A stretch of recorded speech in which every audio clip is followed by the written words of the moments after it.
Contrary to popular perception, the traditional belief systems of Canada's First Nations are as many and varied as the native languages once spoken across the Great White North. Every tribe had its own mythology, customs, and conceptions of virtue. The Cree and Ojibwe of the Canadian Shield generally abhorred the idea of cannibalism, certain that those who engaged in such activity made themselves vulnerable to possession by an evil spirit called the Wendigo.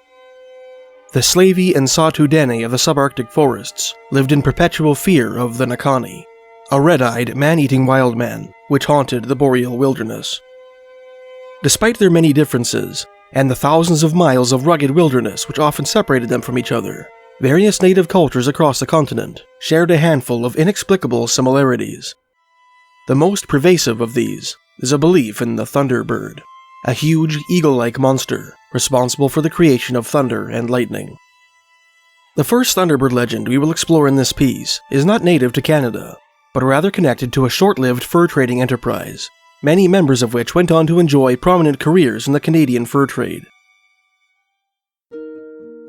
The enterprise in question was the Pacific Fur Company, founded in 1810 by a German-American businessman and Great Lakes fur trade magnate named John Jacob Astor. In the early 1800s, during a period of fierce fur trade competition, Astor had ambitions to exploit the hitherto untapped furry resources of the lower Columbia River, which didn't have a white presence at the time. In 1811, he sent out 2 expeditions to the region bearing trade goods, one by land and the other by sea. The seagoing crew left New York in a ship called the Tonquin, sailed all the way down the Atlantic Ocean, rounded Cape Horn, sailed to Hawaii, and then on to the mouth of the Columbia.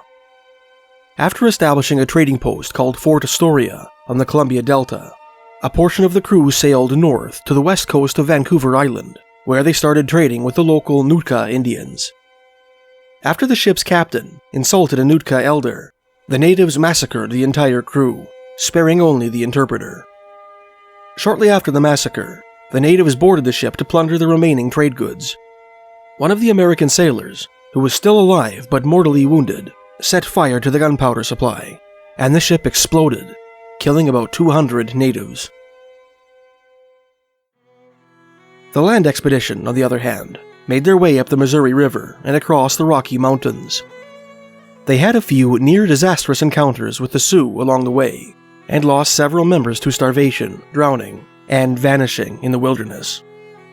In 1813, after establishing a handful of fur trading posts throughout what is now Oregon, Washington, and southern British Columbia, the Pacific Fur Company was obliged to sell its assets to its main competitor, the Northwest Company, destroyed by a series of unfortunate accidents and the War of 1812.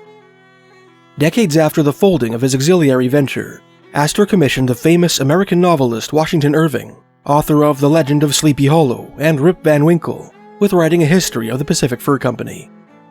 The result was Irving's 1836 book, Astoria, or Enterprise Beyond the Rocky Mountains.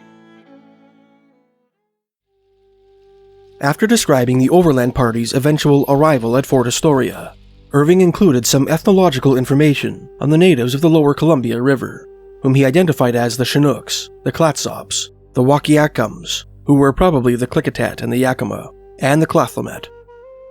Regarding the natives' belief in the Thunderbird, Irving wrote, "They had an idea of a benevolent and omnipotent spirit, the creator of all things. They represent him as assuming various shapes at pleasure, but generally that of an immense bird. He usually inhabits the sun, but occasionally wings his way through the aerial regions, and sees all that is doing upon earth. Should anything displease him, he vents his wrath in terrific storms and tempests, the lightning being flashes of his eyes, and the thunder the clapping of his wings. To propitiate his favor, they offer to him annual sacrifices of salmon and venison, the first fruits of their fishing and hunting." As mentioned in a previous piece on this topic, the Blackfoot nations of what are now southern Alberta and northern Montana also told tales about a huge thunder-making raptor, which could sometimes be seen soaring above the mountains, which they called a Moxipetau, or Big Golden Eagle. American anthropologist Clark Whistler and D.C. Duval included 2 old Blackfoot stories featuring this legendary monster in their 1908 essay, Mythology of the Blackfoot Indians. The Indians were moving camp, the first story begins. They found that some of their young men and horses were lost, and did not know how this could have happened. A white shepherd who lived in the area offered the natives his unsolicited advice, suggesting that the missing horses and their riders had probably been taken by a strange bird he had seen. He offered to kill the creature for a price. The Indians paid no attention to the white man, the folklorist wrote. An Indian went out alone to fight the monster. He saw it flying. It looked like a large dark cloud. He shot at it, but could not hurt it. It caught him and flew home. The next day, 2 men went out with their guns. They separated at a little distance. When they saw the monster flying, they shot at it. Again, the monster snatched them up and took them home. Then all the Indians said, "Perhaps the white man will kill it." They killed 30 head of sheep, took off their hides, and gave them to the sheep raiser. He put them all on, took a stick, and went looking for the monster bird. The giant bird swooped down on the white man and carried him home, but could not kill him. The black monster's son came home and wanted to eat the sheep raiser. The white man said, "You won't eat me." Then he grasped his stick and knocked down father and son. He killed both of them. The monster had a beautiful tail.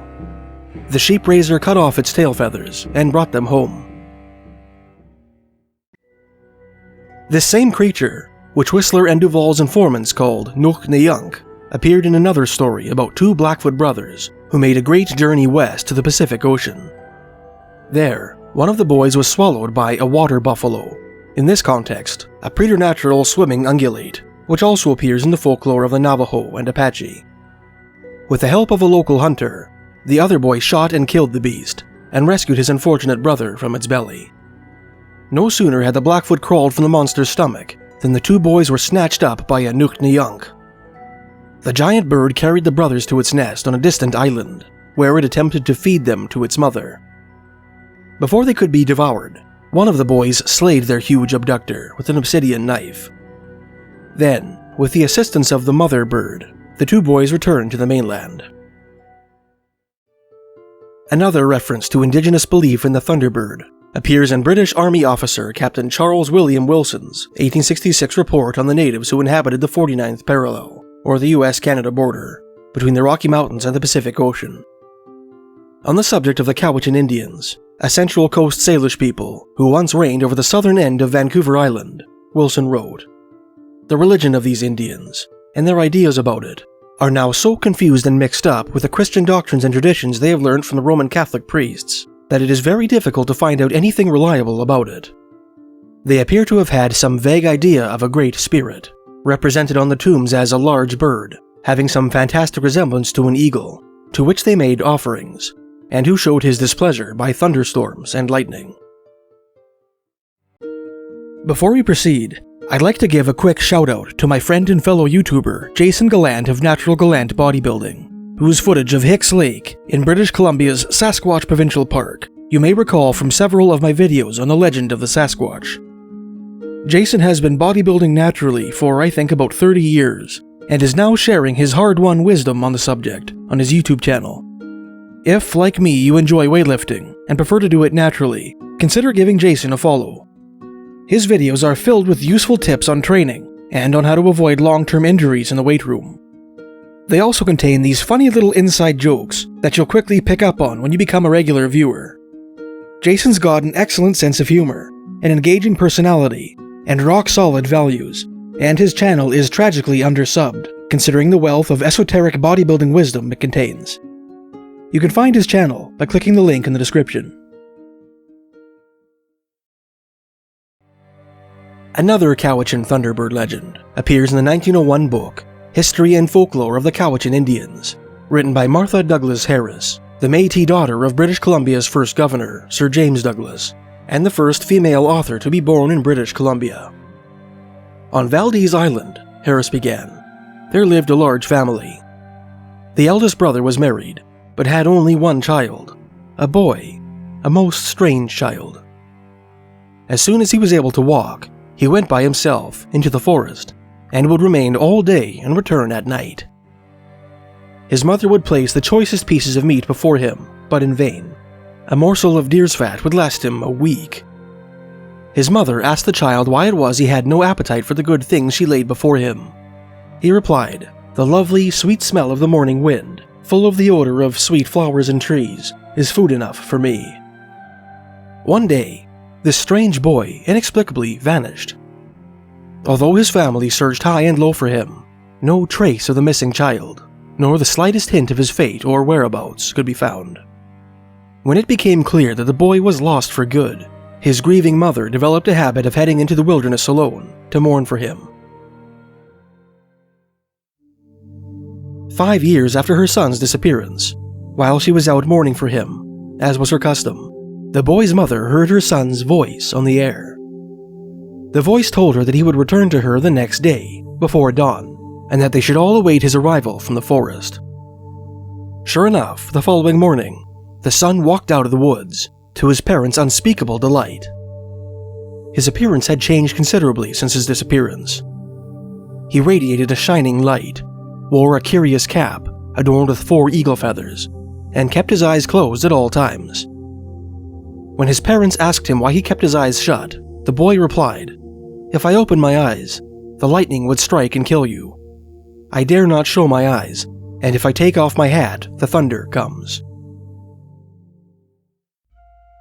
He went on to relate his adventures of the past 5 years.